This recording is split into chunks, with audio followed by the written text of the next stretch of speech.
ಕಣ್ಣಿನ ಪಾಡು. ಈ ಕಷ್ಟವು ನಮ್ಮ ಪಾಪಕ್ಕಾಗಿ, ಈ ಯಾತನೆ ನಮ್ಮ ತಪ್ಪಿಗಾಗಿ.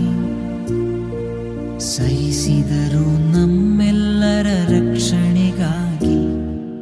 ಎಂಥ ಘೋರ ಮೌನವಿಂದು ಲೋಕದ ರಕ್ಷಕ